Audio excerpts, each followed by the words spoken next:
Welcome everyone to the third session of our 2025 Winter Virtual Club Development Series. I'm Jocelyn Poirier. I'm Manager of Rugby Development at Rugby Ontario. I use she, her pronouns.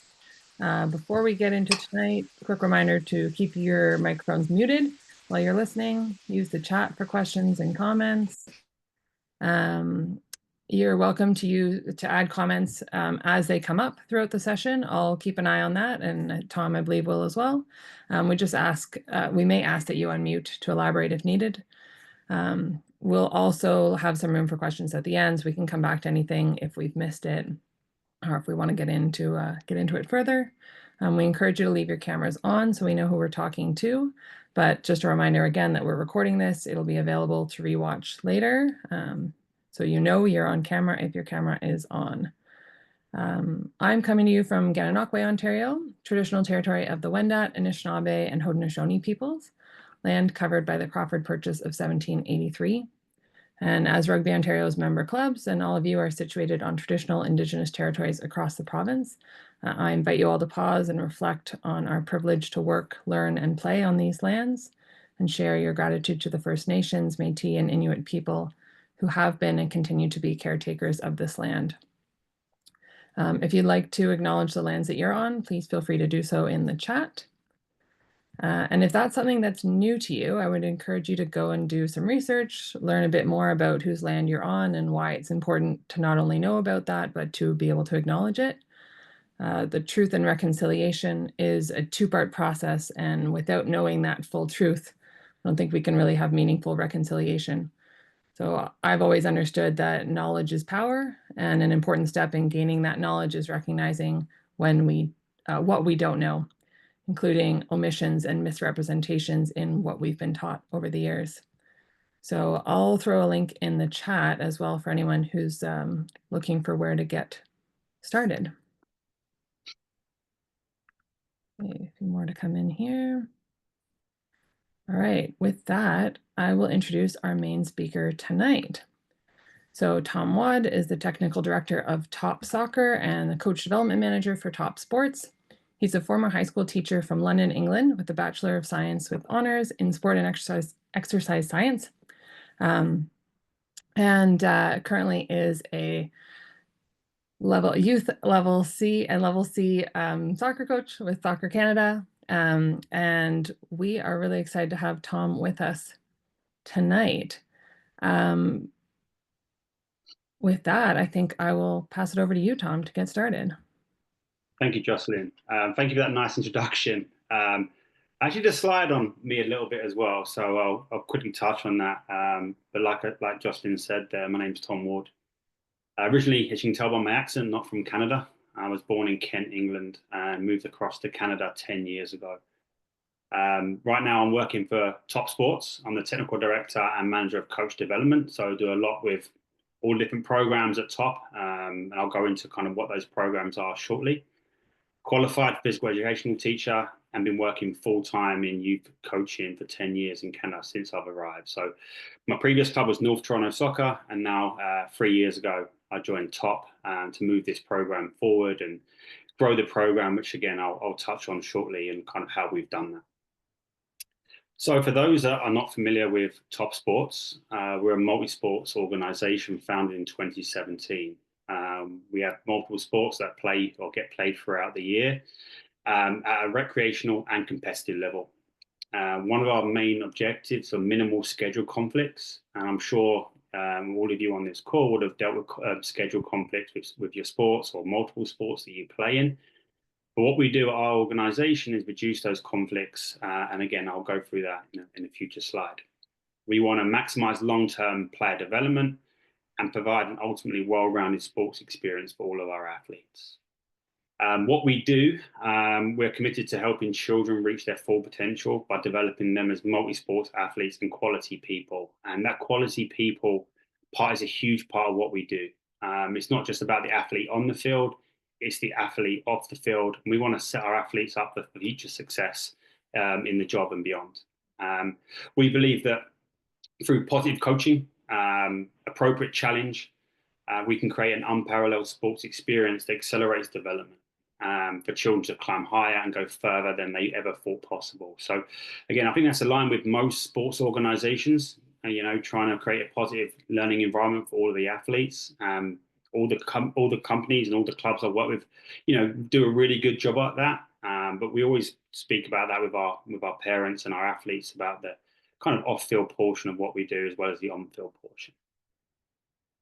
So our vision, mission, and purpose, and I always think it's important to share these with any organization that we speak to.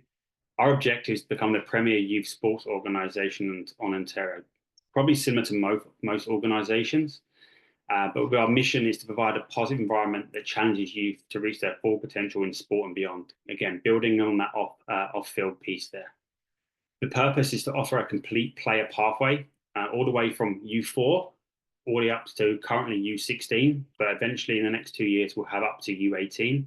We want to provide a recreation and a competitive environment for all of our athletes. Not all athletes want to play competitive level soccer, lacrosse, or hockey. Some want to stay in the sport at recreational level, and we want to provide a player pathway for all of athletes to play for as long as they can. So yeah, we provide as many different variations as possible. Our core values. We're a multi-sports organization. Kind of touched on it a little bit. We have hockey, soccer, and lacrosse, and we're just venturing into basketball now. We believe that multi-sport play over time is essential to creating well-rounded and successful athletes. We know through science and research, everything we do is backed with science and research. The multi-sport approach reduces injuries and burnout, ultimately keeping athletes in the sport for longer. Believe it or not, 89% of male D1 NCAA athletes are multi-sport athletes growing up, and 83% of NCAA female athletes D1 are multi-sport athletes growing up. Again, that reduce of injuries, that burnout plays a major factor into those athletes reaching that level. We strongly believe that and encourage all of our families to play multiple sports at top. We have seasonal set schedules. So all of our schedules are set for the whole season. So parents, when they register for our organization, will know all their training schedule well in advance so they can plan their lives. We are in Midtown Toronto, so a lot of our families, work downtown, have busy schedules, busy lives, and providing them with a set schedule as early as possible allows them to plan accordingly and miss a minimal amount of sessions. With those schedules, one of the things we can't control is our game schedules. And I'm sure a lot of you on this call kind of have those game schedules against other clubs. Our home schedules we can control. But when we play away tournaments or away games, we're at the mercy of other organizations. So when we say set schedules, the training schedules and our home schedules are set, allowing parents to plan.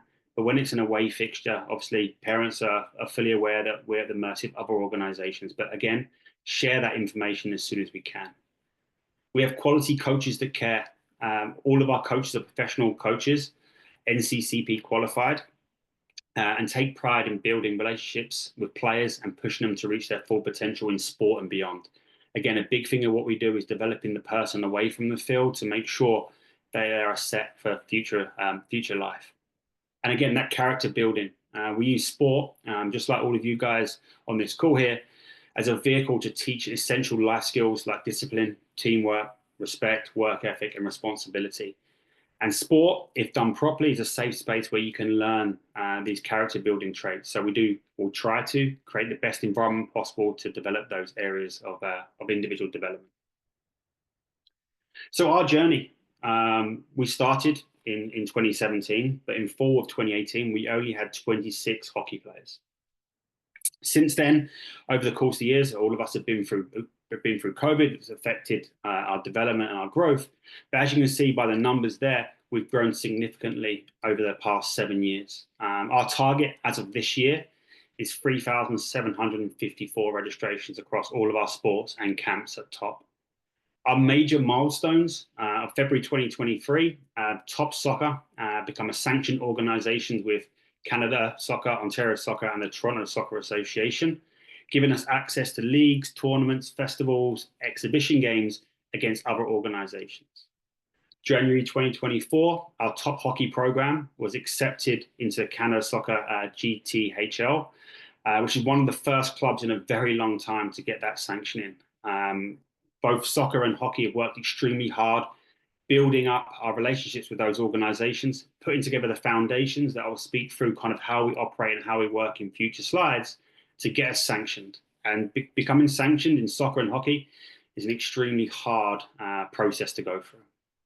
And as of December 2024, that should say, not 2025, sorry, Top Soccer become a quality soccer provider with Canada Soccer, reaching 87 standards of documentation we had to provide that allows us to have access to even more quality soccer opportunities for our athletes. So again, the growth there, has been substantial.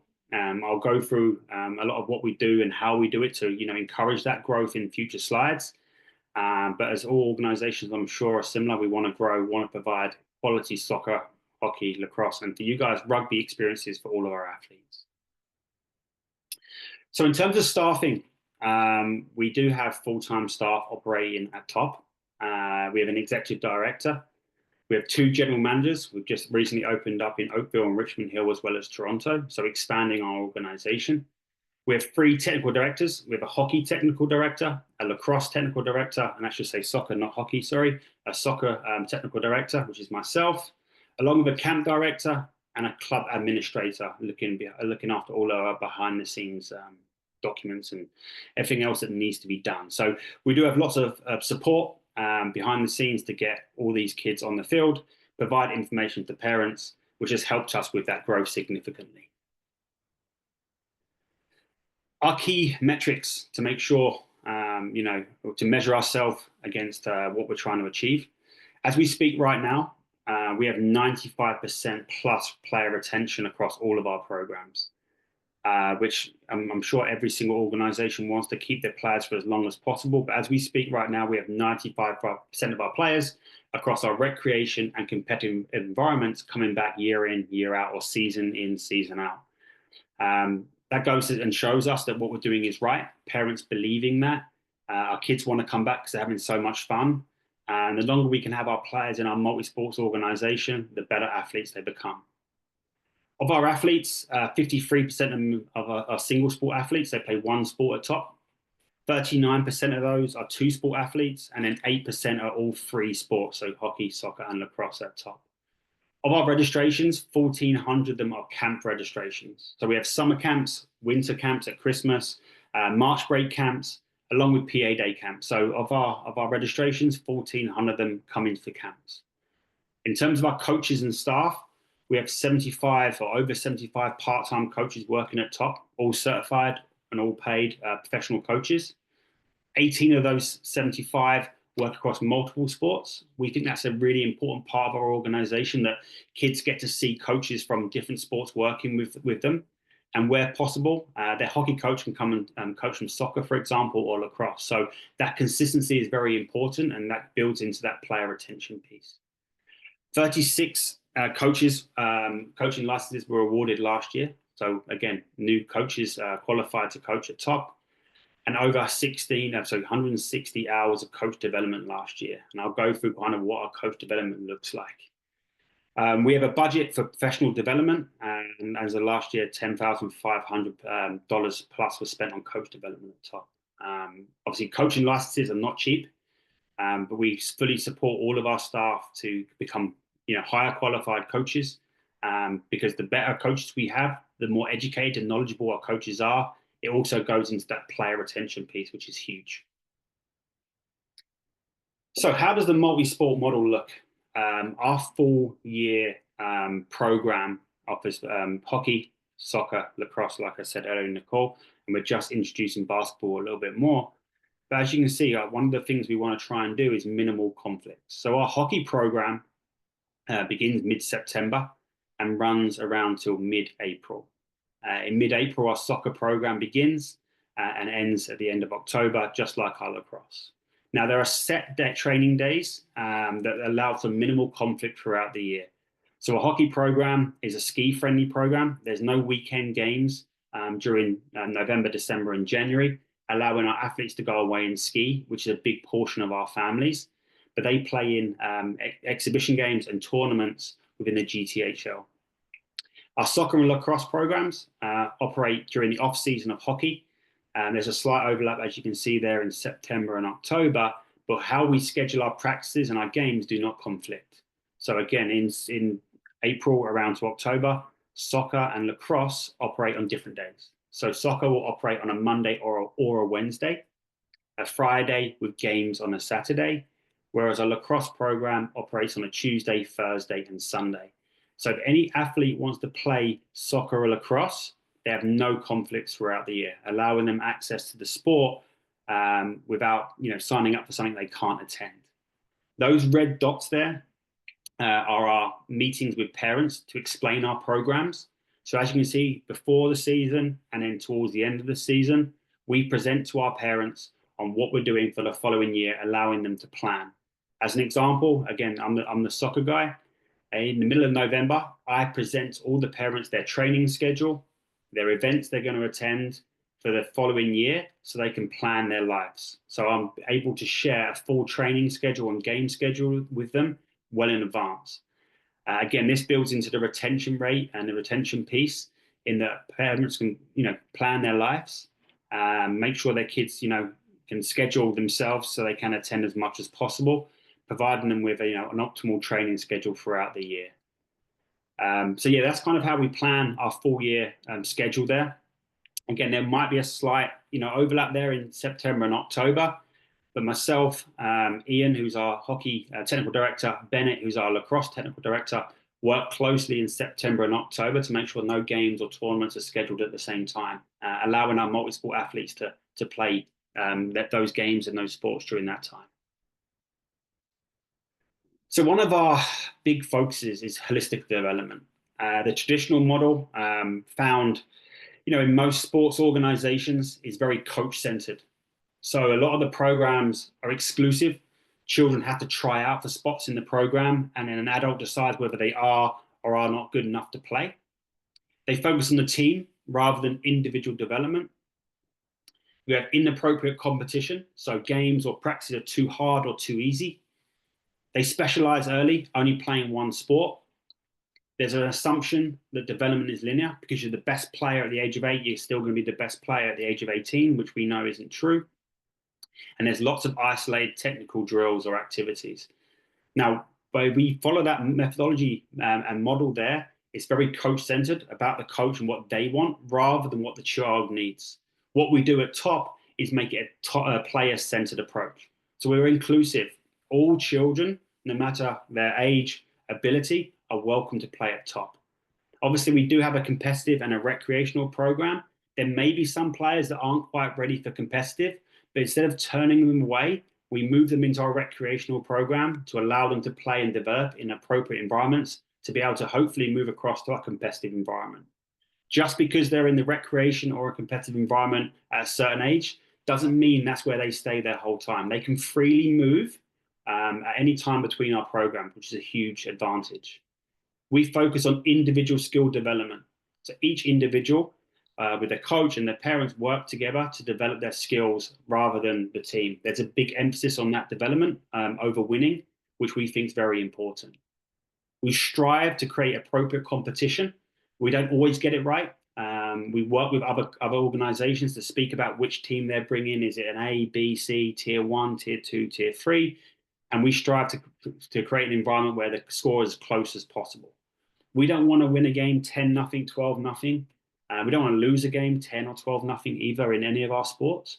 So what we try and do is try and manipulate our rosters to create appropriate competition to keep the score as close as we can.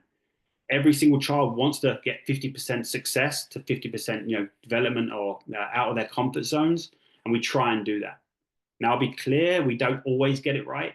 We also get some clubs that don't want to work with us to make sure we create an appropriate environment, appropriate competition, because they feel winning a 9-year-old's game of soccer or hockey or lacrosse is really, really important for their ego.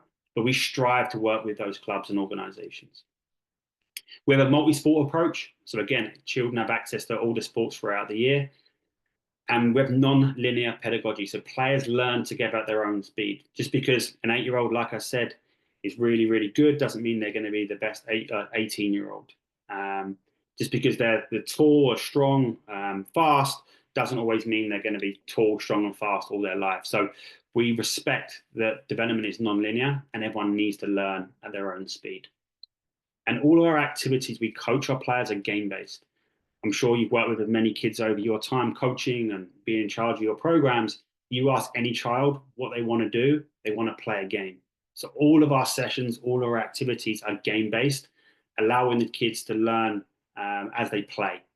I often say any activity or any skill learned in isolation needs to be relearned in the context of the game. So a lot of what we do, we learn in the context of the game, which makes a real player-centered approach to our environment there.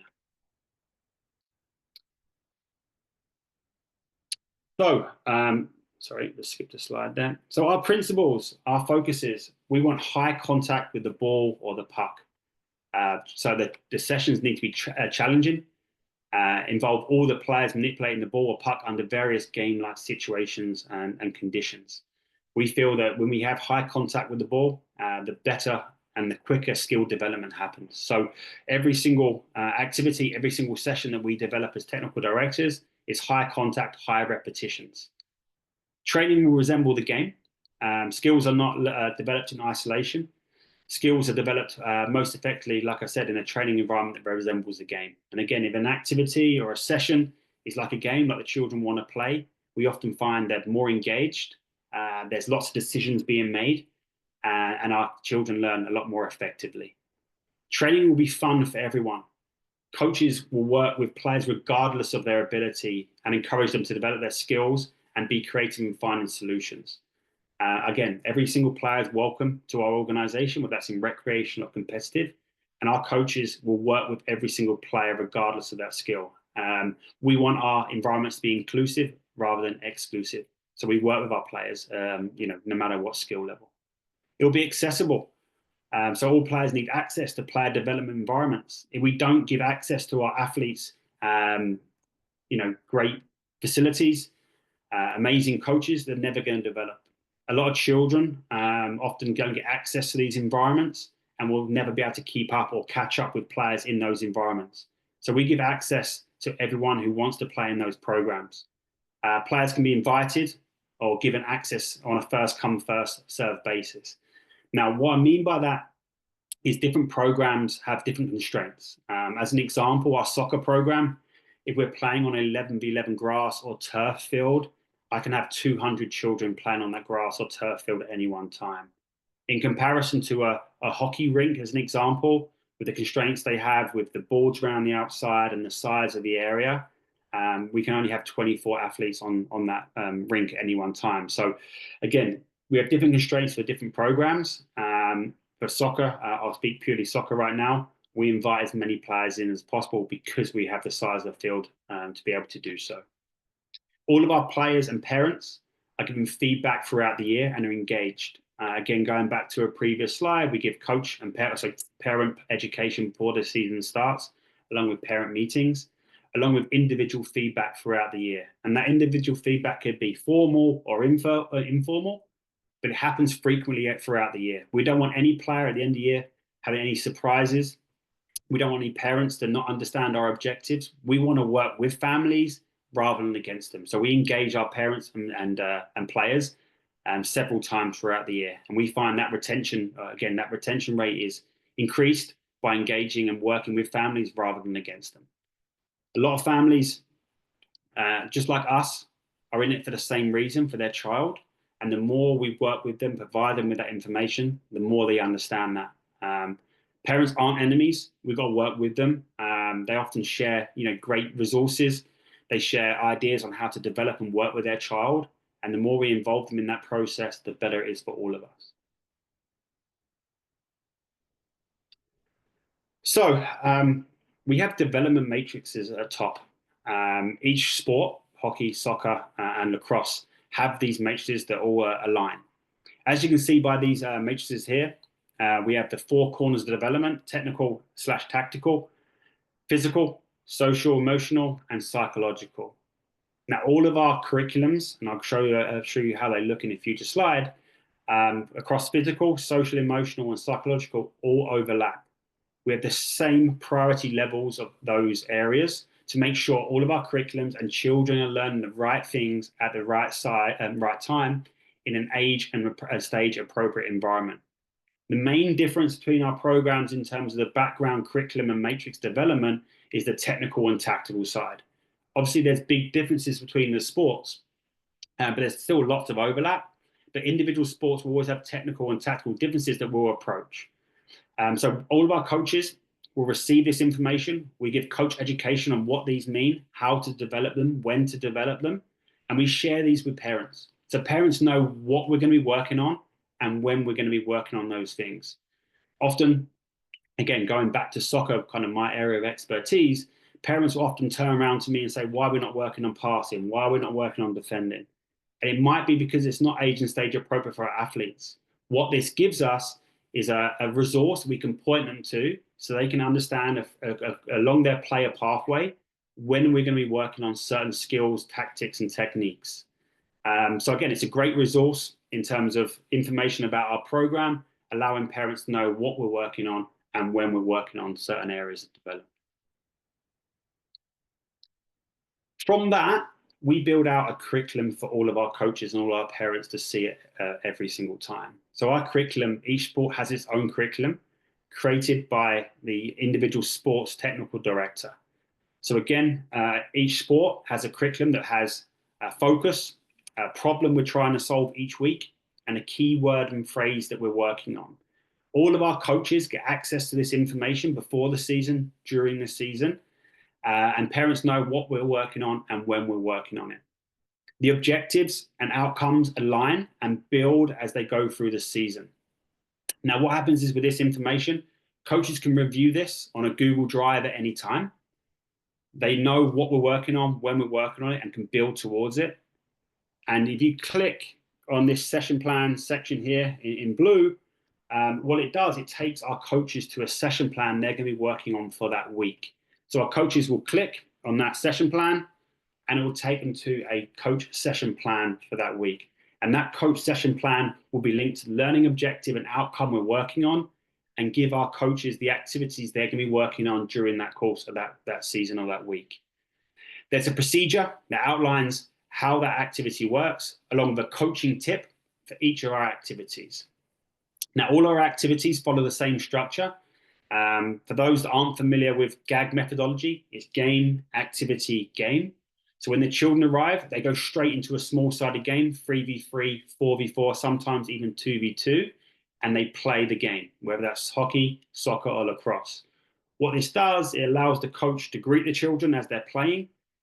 We don't need to re-explain activities when they arrive, so they can hit the ground running as soon as they get there, and it allows us to assess how many children are going to be in each session. From that, we go into these different activities here, and it allows us to build and group our players, which I'll speak into in a future slide, of how we make sure every single athlete is challenged appropriately. So again, this is a session soccer plan here. Our coaches work through these throughout the whole session, and these build throughout the weeks of the season. So every single one of our activities is game-based, and I spoke about in a previous slide. For any of our activities to be game-based, and again, you ask any player what they want to do, they want to play a game. Our activities must involve a goal. So what we mean by goal, it could be a goal to score on, soccer, hockey, lacrosse net. It could be an end line, or for you guys, a try line. It could be wide gates. It could be target zones or playing into targets. But what that does, it gives the players an objective to score points. And you ask any kid they want to play a game, they want to score. So all our activities involve a goal. There must be opposition. The kids want to play against opposition to make decisions, solve problems in creative ways. So all of our activities involve opposition. And that opposition could be directly 1v1 or 2v2 or 2v1s, whatever it might be. But it also could be traffic. So what I mean by traffic, there might be one group working one direction and another group working another direction. And what that allows is for players to make decisions based on space available to them. There must be direction. Any invasion game has direction.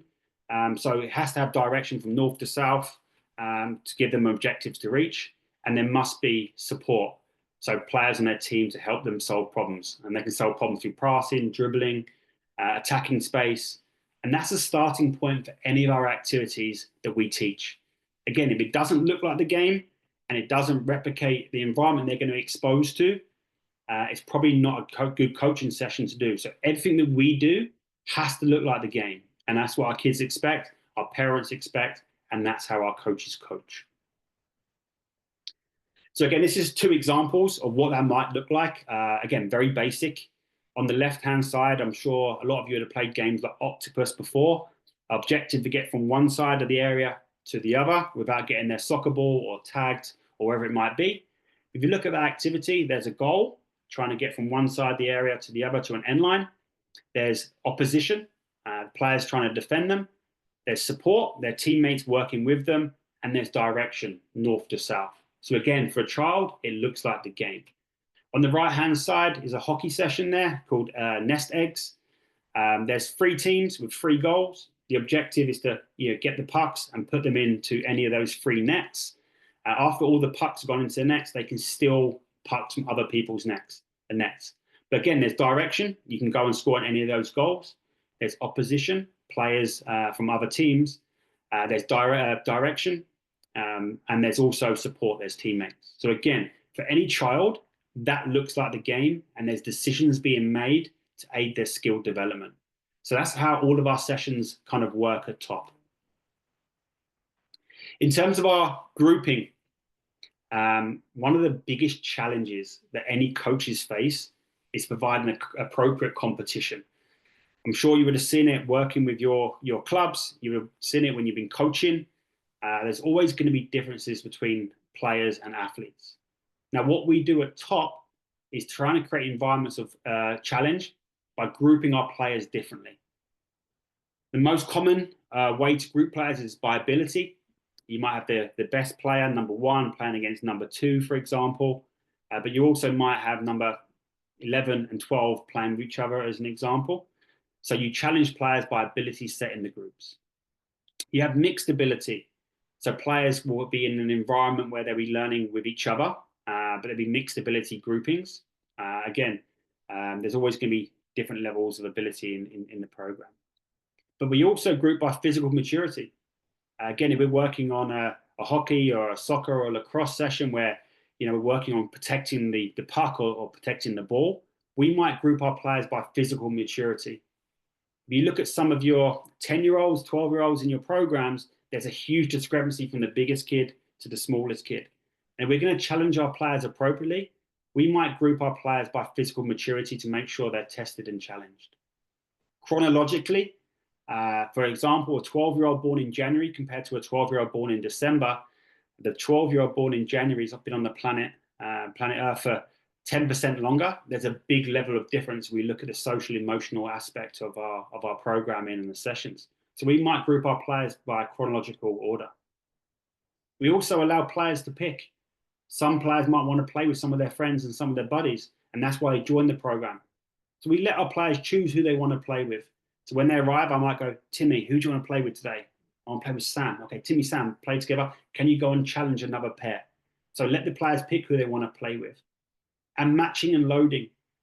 For more older, advanced players, we might work with the left winger, for example, in soccer, playing against the right fullback, playing against players that play in certain positions on the field of soccer or lacrosse, to make sure they're being challenged appropriately by matching and loading. And also with that matching and loading, we might do unit work. So defense versus attack, the front 3 against the back 4, whatever it might be, to challenge our players appropriately. Now, when we do these, it's not always possible to do all of them. We pick and choose week to week, based on our learning objective, based on our outcome, based on attendance, on our team snap, how they update their availability, and the coaches decide how they're going to group the players accordingly. Now, we don't always get it right. We try our best, but if where possible, we'll always try and make sure there's appropriate competition and appropriate challenge for our athletes. Now, in terms of our coach development piece, again, a big part of what we do and making sure that we maintain the high standards at top, we have external and internal coach development. In terms of external, our coaches attend governing body courses, conferences, and seminars, respecting sport, Ontario soccer, Ontario hockey, lacrosse, conferences, and in seminars, just like you guys are doing here right now. It's an important part because there's so many things you can take away from everybody. The more you educate yourself and transfer it into your environment, there's no drag and drop, I feel, in any programming. I'm sure there's things you're listening to right now from this presentation that you like. I'm sure there's things you dislike and can't transfer to your environment. But if you can take away something from someone, you always can develop. And external development, learning from those coaches, coach educators in certain environments, different sports, is important. We want to give our coaches access to that. So that external development is a huge part of what we do. But we also have internal development as well. The technical directors, along with myself as the manager of coach development, we provide developmental workshops in-house. So we do a lot of education throughout the year on the latest science and research around youth development. We provide informal and formal feedback throughout the year. Informal might be a passing comment, might jump in a session and give them a bit of feedback, or formal, which would be more of a written feedback, which coaches will know we're attending. We have a session evaluation template that we use, and then we sit down after the session for an hour and talk through the session with the coach to find out their feedback. During that moment, we often ask our coaches, why they did something, how they would change things, and I think that's an important part of reflection and evaluation. But we also allow different coaches to evaluate each other. Some of the most profound things that I've learned in my time is from coaches that might be doing it for the first time, who look at things very, very different. I'm a strong believer you can learn from everybody, and we allow our coaches to go and observe each other and provide each other feedback. And there's so many things I've learned in my time from other coaches that I use in my day-to-day coaching life right now. So that peer evaluation piece is huge. And then we have a professional development policy at top. If coaches want to go on professional courses, they apply through a policy or through a template.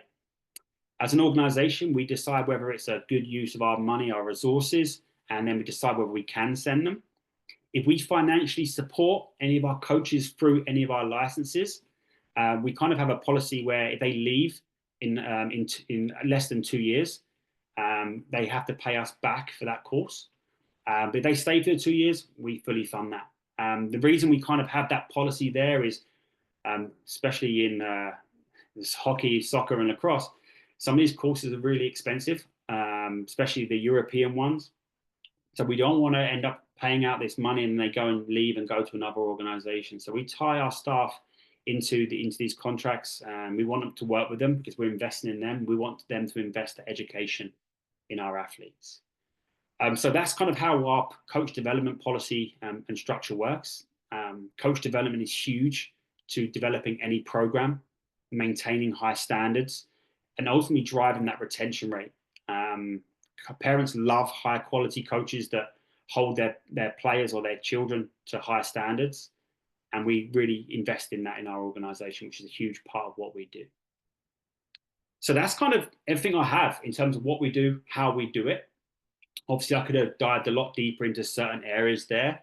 But if anyone's got any questions about what we do, how we do it, or anything you want me to go back through and speak about, more than happy to spend some time now on questions and chatting about things. So if you've got any questions, please feel free to write in the chat or unmute your mic, and I'm happy to answer anything you have. Awesome. Yeah, thanks, Tom. I'll give everyone a second to kind of collect any thoughts. Lots in there. Great to hear about some of the things you're doing. So I'm sure there'll be lots we'll want to hear more about. Okay, Stu says, can you reflect on finding the sweet spot on fees? Interesting question, yeah. It's very difficult to suggest a sweet spot. We're in Midtown Toronto, A lot of our programs vary in fees, and the reason being is the price difference between a grass soccer field or lacrosse field in comparison to a ice hockey rink is a big difference. We try and build in everything into our program from the get go. We're very transparent with parents what they're getting for their fees. And we find when we're more transparent, share this information, transparently with everybody, we don't really get a lot of comeback on the price of our programming. So we're very open, transparent with what they're getting, when they're getting it. And that's the only thing I can really say in terms of sweet spot, because there's such a discrepancy between program to program. Um, it's very hard to suggest like a sweet spot. The only thing I would really suggest is just being transparent as possible. And it's really helpful for us. Yeah, just provide that clarity. Yeah, it's difficult. I mean, ultimately, all of us would love to make our programming free, but the cost of coaches, cost of facilities, tournament, game entry, field rental, it's so changes year to year. It's very difficult to suggest a sweet spot because you can't be running any of these programs at a loss. Mhm. Anything else for Tom urgently? Comments on working with and scheduling around school boards. Yeah, I can give you my experience from when I was in England compared to when I was in Canada. In England, we used to work with a lot of clubs. Again, my background being a high school education, physical education teacher, I used to work at a sports college that had lots of soccer players, rugby players that would play at professional clubs. And what we used to do as a teacher, we used to spend time working with those clubs to understand the player's schedule. Um, but the difference is I'm finding right now working in Canada is a lot of these schools don't want to work with clubs and vice versa. What we're trying to do, I'm going to pilot very, very soon, is reaching out to all of our players' clubs, schools, to find out what they're doing when they're doing it, to try and work together rather than against each other. Um, a lot of the teachers, like I said, are difficult to work with sometimes, but where possible, we always try and work with them. Our biggest struggle as an organization is that September, October time period. I'll try and go back to that slide for you. But that's our busiest time of year, which also happens to be the busiest time for school sports. Um, Now, one of our policies for attendance of our organization, we don't have a 100% attendance rule. We have an 80% attendance rule, minimum of 80%. There's going to be days, there's going to be times when the kids come home from school tired, exhausted.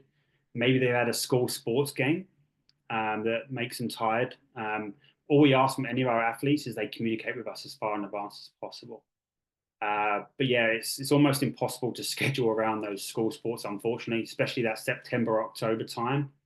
But like I said, we want to try and work with families rather than against them. So where possible, open, transparent communication with us as coaches and the players. We notice a player is, fatigued, we'll communicate with the parent and try and work with them rather than against them. So it's almost impossible to work around the school schedule, unfortunately. But like I said, it'd be nice if we could work with them rather than against them. Okay, we got another question around you mentioned earlier you can control your philosophy within your programming, but you might go and play another club or team and they don't necessarily share that philosophy. Yeah. So question is, how do you approach that sort of conflict when opposing clubs don't share the same philosophy, or they might be a win at all cost or prioritize outcome more? Yeah, we're very selective in terms of the tournaments or festivals we enter. So we always communicate with the tournament or festival to find out and try and make sure we have the appropriate tier or environment for our athletes. I often find when you communicate with coaches across all of our sports here, they're very open and want to have the same experience that we want. So communication is important. You're always, unfortunately, going to get some coaches, some clubs have different philosophies that win at all costs. We try and avoid those organizations. So we find an organization or a club that are going to win at all costs, and it does happen, want to steal players, talk to parents after the game and whatever else, we just avoid them as much as we can. Not always possible, obviously, but we want our main objective is to create the best environment possible for our athletes.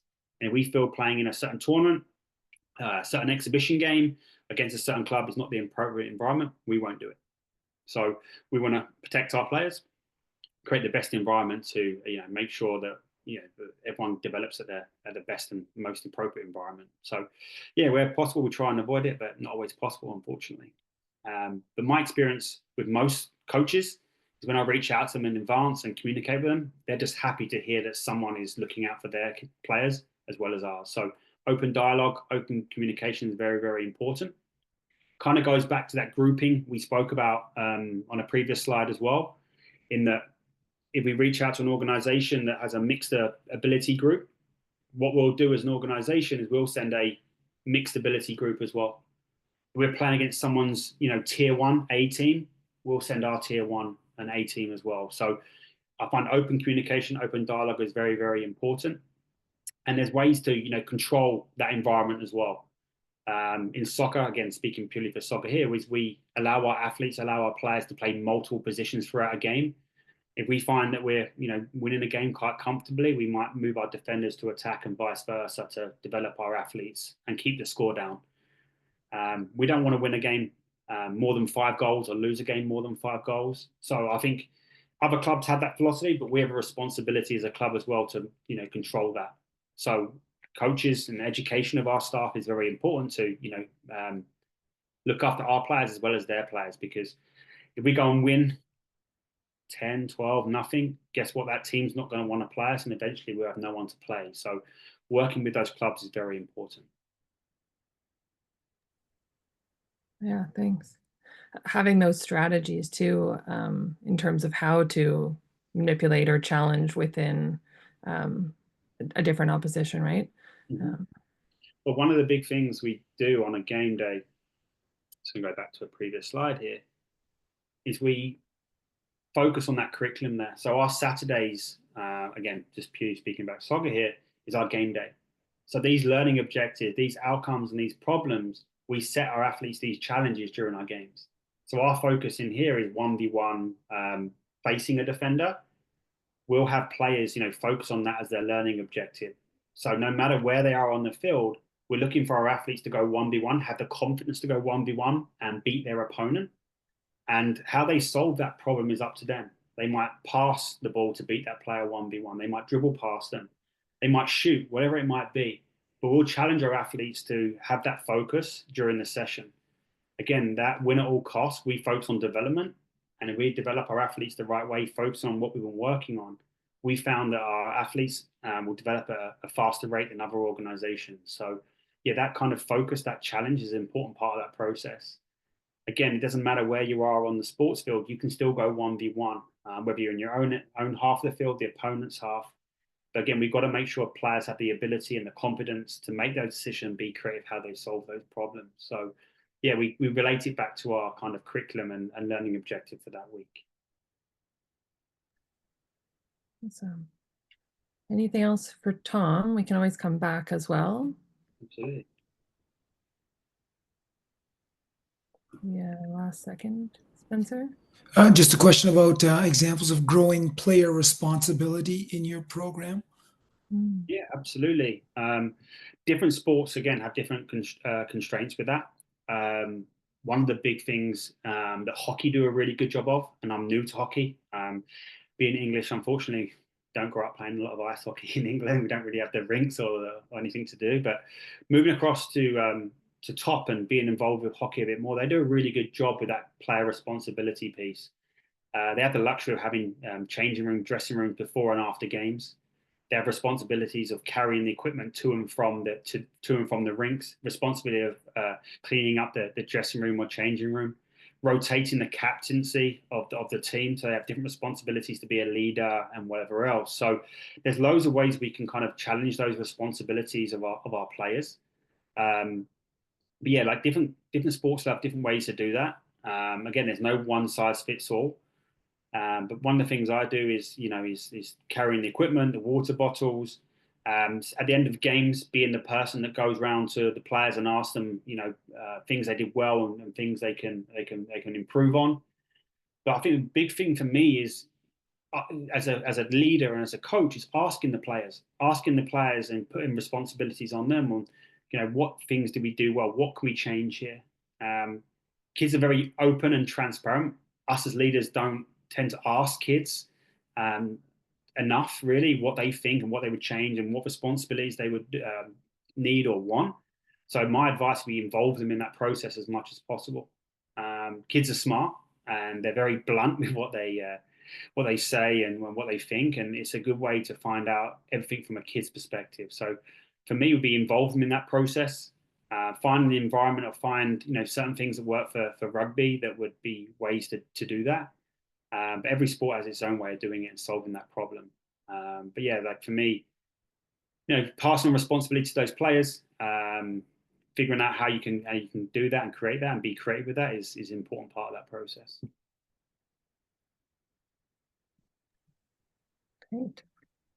Okay, well, if you were with us on our last session, you learned that we are adding something new to the series this year, and it's kind of a club show and tell almost. We are inviting some club reps for each one of our sessions to share a little bit about some of their kind of unique programming or initiatives, trying to encourage more of this sharing of best practices and just learn from within our own group.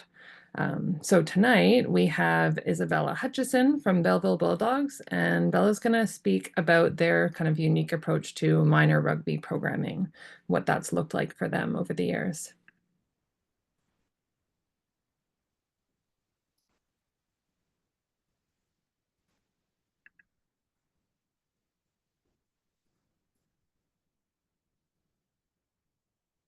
Right, you're still muted though, Bella.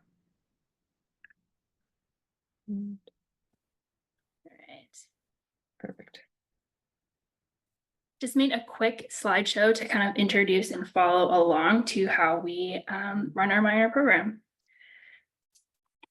So first of all, we've had a long-standing tradition of flag rugby in our area, even before there were organized festivals to go to.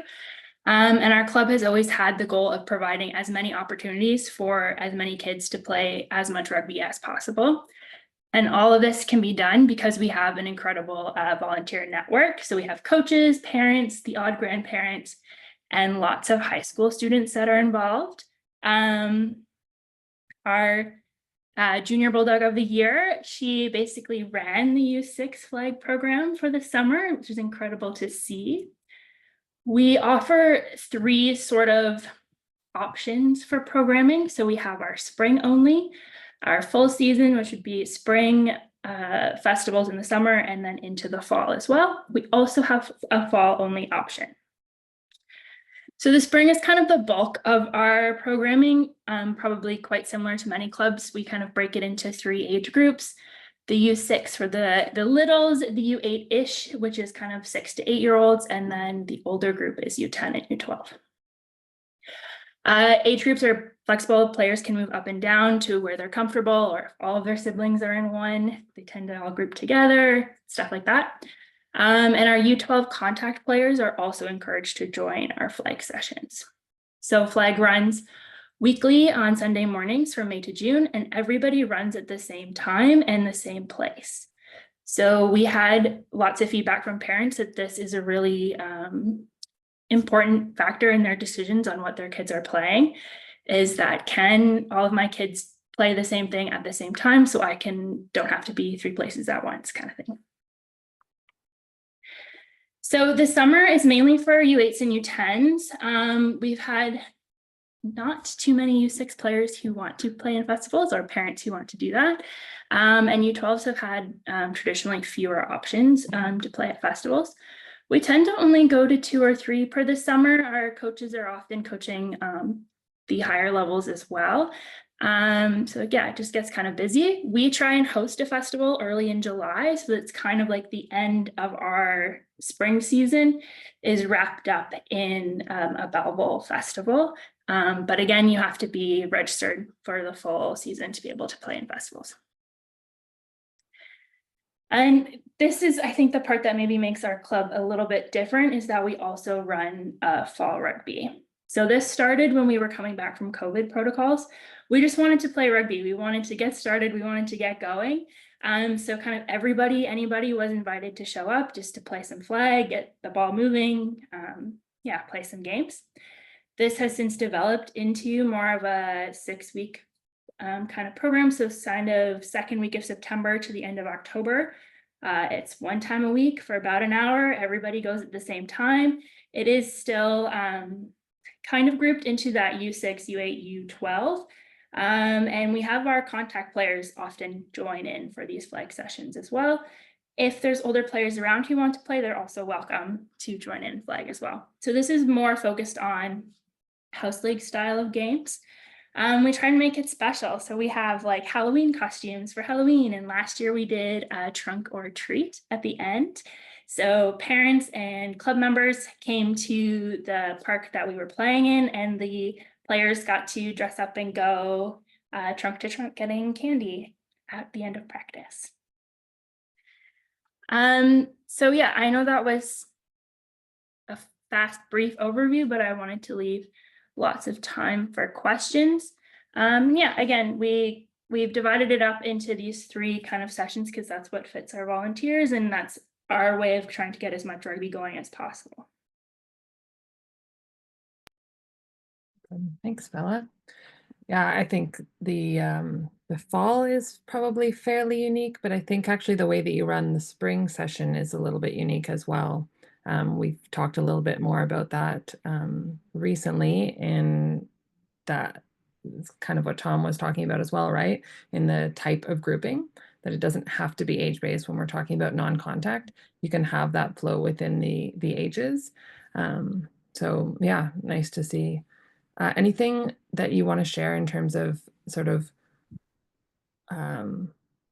huge lessons or feedback from parents in terms of parents and families of what they've loved, flocked to, how things have evolved over the years, or? Yeah, parents like the flexibility of our season. So they like being able to register for just the spring if they know they're only going to be around for May and June, because that still is with the school year, so you're not planning big holidays. And then again, coming back for the fall is also quite popular because you're back at school, you're getting back into that routine, and then it's something fun to do during the week. That isn't a huge commitment. It's not like you're committing to 3 or 4 months of more rugby. It's a nice 6-week chunk.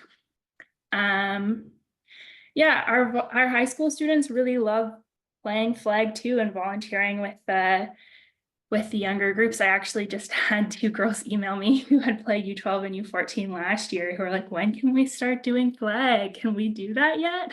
Yes, of course. So yeah, our volunteers are excited about it as well. It adds a bit of a community building aspect then as well, right? Mm-hmm. We had a question in the chat here of how do you handle the July drop off when participation changes significantly? Or maybe you can sort of speak to how the numbers ebb and flow through the different registration options and seasonality. Yeah, so spring is the busiest. I'd say spring has the most participants. We expect to not have as many in July, which is why we don't go to very many festivals. So we encourage as many players as possible who are registered to come to our Belleville Festival, and then we talk amongst like we'll send emails to coaches and parents gauging interest for maybe 2, maximum 3 more festivals for June or for July, and then go from there, deciding whether or not we're going to put a team in. So it's more of a loose structure in the summer. The focus is on the spring and the fall.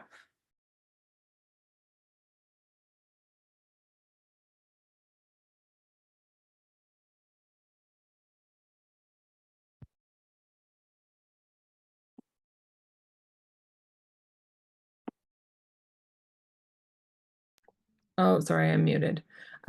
Question was, spring is when you run the house league? Or can you elaborate on like what that format looks like in the spring a bit more? Yes, so the house league We run in the spring. We also run in the fall. The summer, we really just have the odd practice if a coach wants it. Otherwise, it's kind of show up to the festival and find your team and go. The U6 kind of age group, they play lots of different kinds of games. And they kind of build up to playing a small flag game by the end of the sessions, while the U8s and the U10s and U12s are getting right into games almost right away. Thanks, Bella. Anything else for Bella?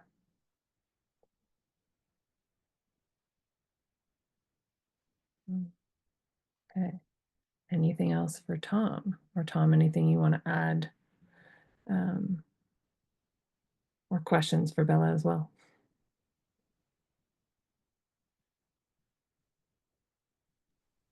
I think in the chat, Chris asked a question about our curriculum and how we do things there. What we do is we keep the same session plan for the entire week.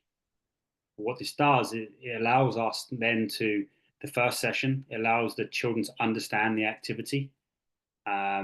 And then the second time we run it, which will be on the Friday, it allows us then to really go in and develop the technical and tactical components of that session plan. I'm sure all of you have experienced coaching when you've delivered a session plan or an activity, and then the following week you move into something else and you have to relearn it. It's just a bit of a waste of time having to keep explaining things over and over and over again. So what we actually do is keep the session plan the same for the whole time. We have 2 seasons, the spring and the fall, and we run the same curriculum in the spring as we do the fall. So the children experience the same activities both times. So what we found is that every single time they do the activity, we might put a different constraint or a different rule on the game to bring out the behaviors we want. But we don't need to reteach the rules and the organization of that game. It saves a lot more time for our coaches in terms of contact time with the kids and developing skills, rather than having the kids sat down or standing and learning about the activity in terms of the rules. So yeah, we repeat the sessions throughout the whole week, and then sometimes even repeat them in the program. So just reduces the amount of time it takes for explanation. Yeah, I like that. Probably makes it a little easier for planning as well, right? Yeah, I mean, for our recreation program, for our recreational program, we repeat the same 5 weeks twice per season. So the players will go through the actual same 5-week curriculum or 5 weeks worth of session plans 4 times throughout the year. Because a game of octopus, for example, the kids love, but you can change the rules or change the constraints on that activity to bring out new behaviors. But again, it's a game for the children. They really enjoy that.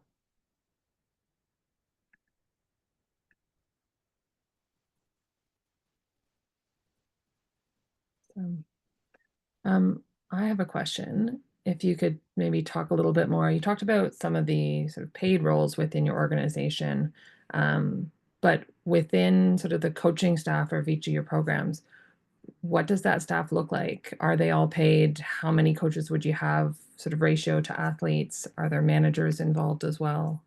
Yeah, we have parent managers involved. The more parents we can have involved, and we've got the right parents involved, which is very, very important, the easier it is to manage and sometimes herd the cattle. So we do involve that parent aspect. In our club, we have a recreational program and then a academy, which is the competitive environment. Based on their tenure, based on their coaching qualifications, based on the program they're in, the pay structure slightly changes based on those things. So again, it depends on a lot of factors how we structure that pay there with our staff. But yeah, I've often found that like with experienced staff, you got to place them in the right environments. That's an important aspect of it. You don't want to, if possible, have a coach that's going to be out of their comfort zone. So being deliberate with where we place our coaches is an important part of making sure the environment's that really appropriate for our athletes. But again, depending on what program they're in, the pay structure does differ and does change. Yeah. It also depends on what sport they're in, because certain sports have longer seasons, so how they're paid throughout the season is different. So there's no one size fits all, unfortunately, that I can share with you all. It all depends on your program, budgets, and whatever else. But I think the most important thing is you have the right coaches in the right environments. And maybe a follow-up to that, a lot of our clubs are 100% volunteer based. And you've heard Bella talking about kind of getting those younger athletes involved, coaching at the mini level.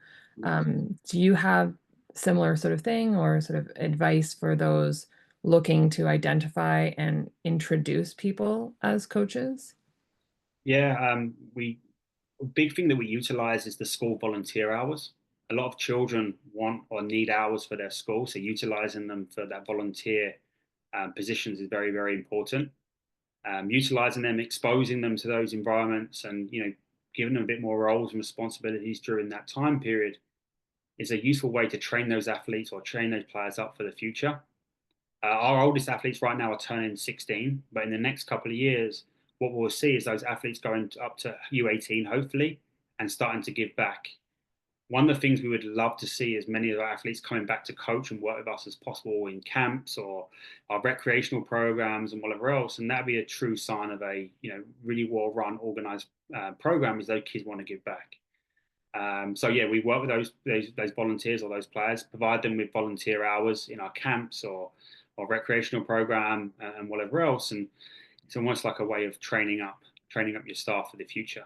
And the more staff that understand our philosophy, what we do, the experience we gave them, hopefully they can come back and give back the same experience to our players. For me, that would define a well-run program, is as many of those kids come back and coach as possible. Mm-hmm. Yeah, we'd love to see that.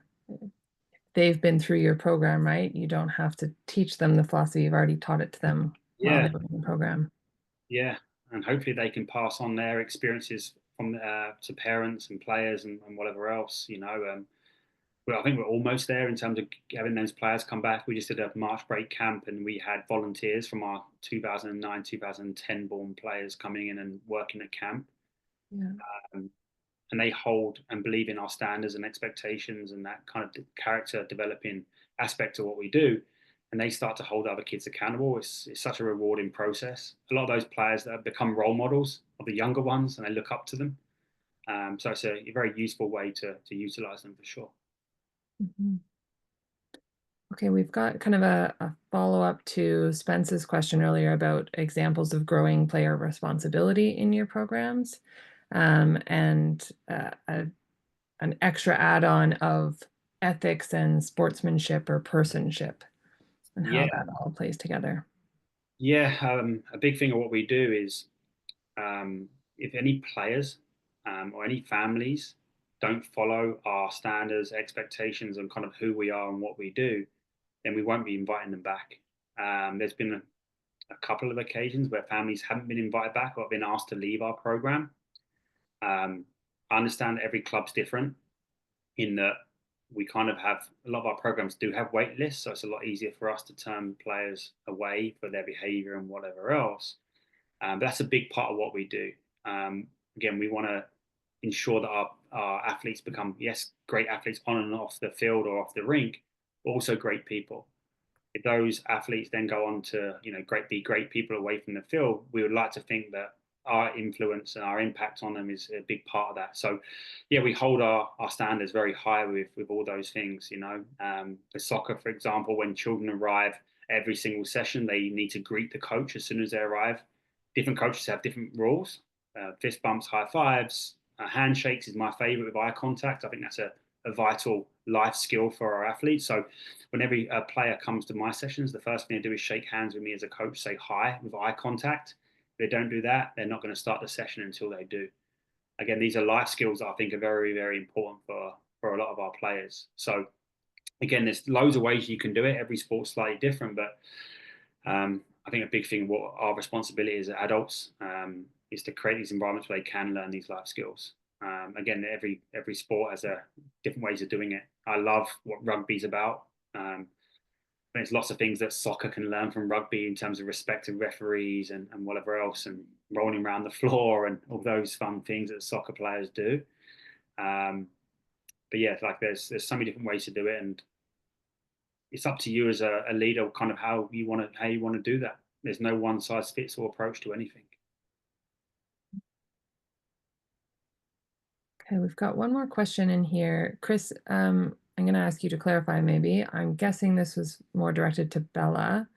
The question is, when a parent registers a child in a 5-week program, is there an expectation that there will be a certain amount of hours of activity? And Chris, feel free to jump in as well.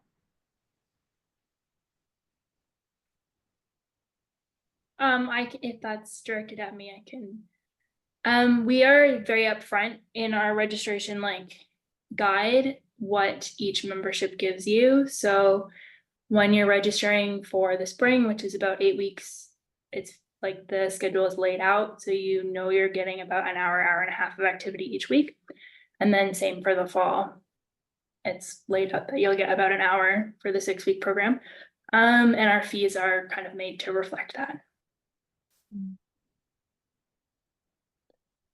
Actually, Bella, do you want to add on to that just around the actual registration that you use? And I think when we were talking earlier about if they change their mind and they do want to upgrade, or what that looks like, kind of navigating the two types. Yeah, so we we encourage families, if you think you're going to play both spring and fall, just to register for the full season. Spring is about, if you're just doing spring rugby, it's about $55, and then the full season is 100 and fall is 50. We asterisk and bold and highlight that if you wanted to add any festivals, if you wanted to be registered to play in the summer, that you'll have to pay the fee over again. And if you want to play in the fall, it ends up being an extra $5 if you register separately for both of those things. So if they use the 12-week event insurance, for those who, I don't know if you mentioned it earlier, but for those who are not sure how they manage to do that, both the spring and fall are run as 12-week events. Obviously, they're not actually 12 weeks long, but they use that cheaper insurance. So the cost that goes not to the club is only $25. So anything beyond that, the club can take. And that way, because you're offering both, it's kind of a better deal to do the whole thing anyways, I suppose, but it gives multiple entry points and options for families that might not be available for all 3 or 2 of the 3 seasons. Yeah, and we also get friends who are interested in it. So a player will be talking about it at school, and their parents will contact us, and it might be too late for the spring session. They don't really want to go into just playing games, so then we have the fall option for them to join as well. Kind of get in without waiting a full year. Yeah, you don't lose that momentum. Yeah. Okay, any other questions around that, or for Tom again? Lots of great examples here. So hopefully you've all been taking notes as I have, and got lots of wheels spinning for how we can continue to grow our programs.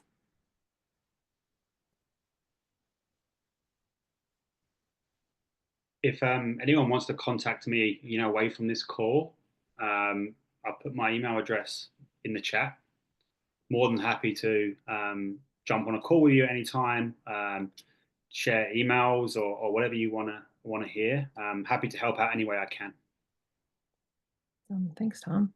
You're welcome. Okay, well, I'm going to start wrapping us up. If you have anything else, now's your last chance to throw it in the chat. But huge thank you to both Tom and Bella for taking the time to share all of that. I'll ask both of them for their slides so we can send that out with the recording as well. You'll have an email with the recording. It will be accessible through the virtual event, which is probably how you've accessed it tonight, unless you went directly to the Zoom link.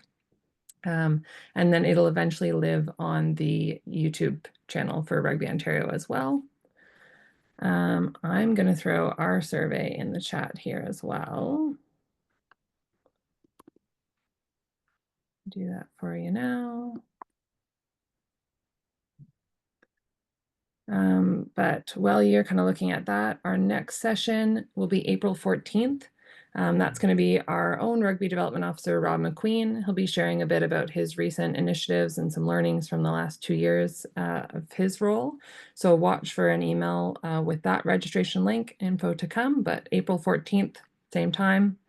And then, yeah, we've got the link there. So we're looking to continue to learn and plan and improve this series and build on this series.